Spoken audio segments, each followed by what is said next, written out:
सभी को नमस्कार। आज की जो हमारी वीडियो है वो 11th क्लास के बच्चों के लिए है।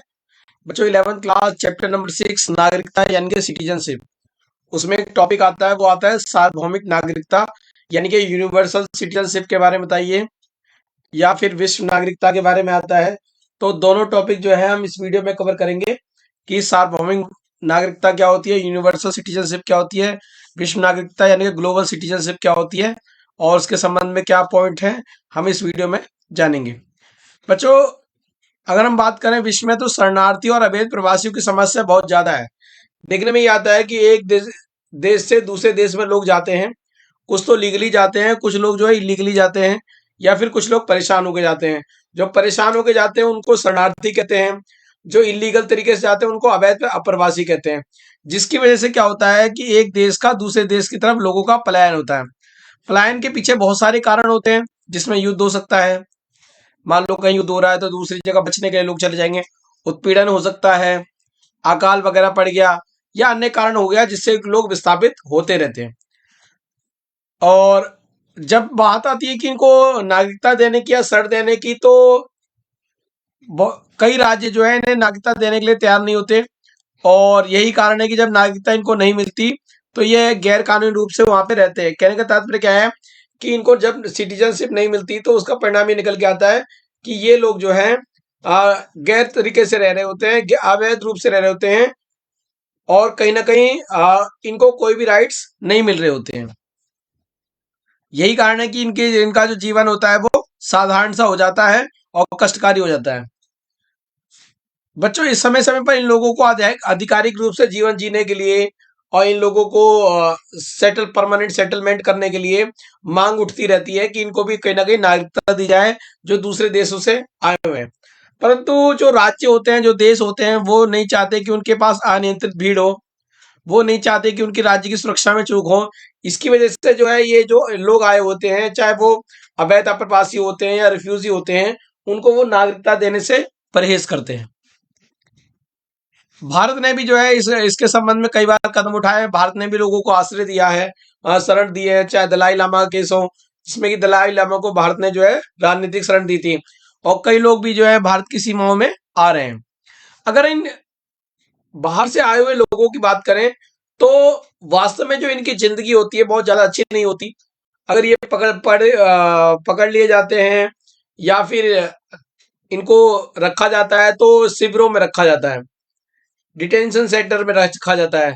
कहने का मतलब क्या है कि इनके हालात जो होते हैं वो ज्यादा अच्छे नहीं होते। और यही ना कहीं लोकतांत्रिक नागरिकता को चुनौती प्रदान करती है।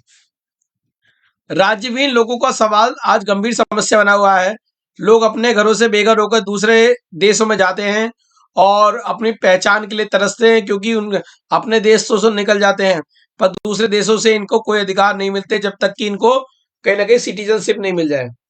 तो इन लोगों को कहीं ना कहीं सेटल करने के लिए, इन लोगों के गरिमापूर्ण जीवन जीने के लिए जरूरी है कि सार्वभौमिक नागरिकता पर बल दिया जाए। सार्वभौमिक नागरिकता का मतलब ये था कि अगर कोई भी कहीं से आ रहा है तो उस व्यक्ति को नागरिकता प्रदान की जाए।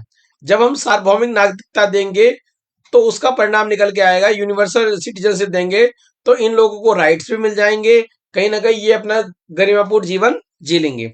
तो बच्चों, नागरिकता का तात्पर्य ये होता है कि जो अप्रवासी लोग आए हैं, जो शरणार्थी लोग आए हैं, उनको जो है ग्लोबल तौर पे यानी कि यूनिवर्सली तौर पर जो है नागरिकता प्रदान की जाए, उसके लिए प्रयास किए जाए।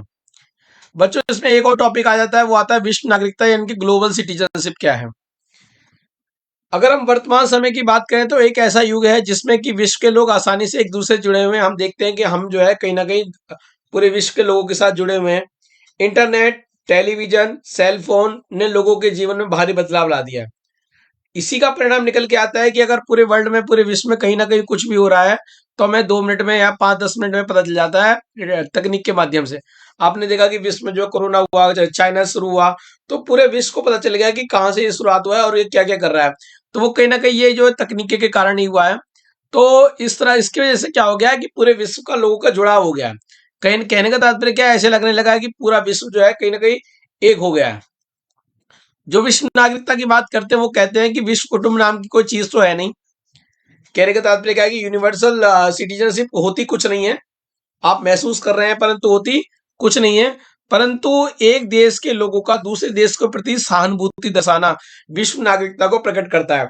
कहने का तात्पर्य क्या है कि कहीं कोई समस्या आ रही है तो दूसरों को लगता है कि वो कष्ट में है और वो कहीं ना कहीं उनकी हेल्प करनी चाहिए, उनकी मदद करनी चाहिए, तो कहीं ना कहीं वो इस तरह से बर्ताव करते हैं कि कहीं ना कहीं वो अपने देश के ही लोग हैं या अपने जान पहचान के लोग हैं। वही कहीं ना कहीं विश्व नागरिकता को प्रकट करती है, ग्लोबल सिटीजनशिप को प्रकट करती है।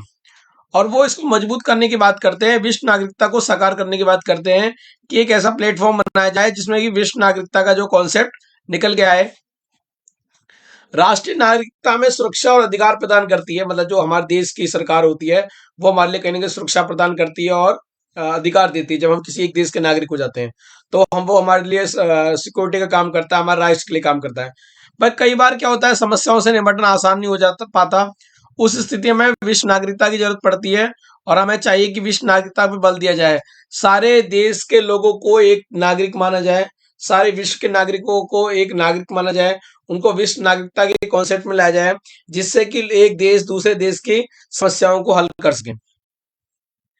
विश्व नागरिकता समस्याओं को हल कर सकती है और उनको कम करने का प्रयास कर सकती है, और इसके लिए सरकारों को संयुक्त रूप से प्रयास करना चाहिए। कहने का मतलब क्या है कि अगर हम ग्लोबल सिटीजनशिप की बात करेंगे, यूनिवर्सल सिटीजनशिप की बात करेंगे, तो कहीं ना कहीं लोगों की समस्याएं भी हल होंगी, राज्य की समस्याओं में भी कमी आएगी और सब मिलजुल कर काम करेंगे। उदाहरण के तौर पे प्रवासी की समस्या कई देश अगर मिलकर हल कर सकते हैं तो उनको बुनियादी और सुरक्षा सुनिश्चित की जा सकती है। कहने का तात्पर्य क्या है कि अगर सभी देशों के बीच में बाउंडिंग हो जाएगी, सभी देशों के बीच में एक सहयोग हो जाएगा, तो कहीं ना कहीं किसी एक देश पे दबाव भी नहीं बनेगा और शरणार्थियों की, प्रवासियों की समस्या को हल हो जाएगा और उनको भी सम्मानपूर्ण जीवन अधिकार मिल जाएगा। विश्व नागरिकता के अंतर्गत हम विभिन्न देशों के साथ अपने संबंध मजबूत करें और दूसरे लोगों के साथ कार्य करने को तैयार हो जाएं। अगर हम ऐसा करेंगे तो विश्व नागरिकता का कॉन्सेप्ट जो है निकल के आएगा। विश्व नागरिकता के कॉन्सेप्ट को कहीं ना कहीं पहचान मिलेगी और विश्व नागरिकता के तहत अप्रवासी की समस्या, शरणार्थी की समस्या को कहीं लेवल तक हल कर पाएंगे और उन लोगों को एक गरिमापूर्ण जीवन जीने के लिए माहौल दे पाएंगे। तो बच्चों, इस वीडियो के माध्यम से आपने ग्लोबल सिटीजनशिप और यूनिवर्सल सिटीजनशिप के तहत जाना, और इसका सीधा सा मतलब ये होता है कि विश्व को एक बांध के रखा हुआ है और कहीं ना कहीं जैसे एक राज्य के नागरिक के रूप में हमें अधिकार मिले हुए हैं उसी तरह से, और सुरक्षा मिली हुई है, उसी तरह से हमें पूरे विश्व के नाम पे भी अधिकार और सुरक्षा दी जाए, ताकि व्यक्ति अपने आप को अपने देश और दूसरे देश दोनों जगह सेफ महसूस करें। तो आशा करता हूँ इस वीडियो के माध्यम से आपको ग्लोबल सिटीजनशिप और यूनिवर्सल सिटीजनशिप के बारे में पता चल गया होगा कि इनके मुख्य मुद्दे क्या हैं, क्यों ये प्रदान नहीं की जा रही, और अगर हम प्रदान कर देते हैं तो इससे क्या फायदा होगा, वो इस वीडियो के माध्यम से आप समझ गए होंगे। अगली वीडियो में मिलेंगे किसी नए टॉपिक के साथ, तब तक के लिए टाटा बाय बाय।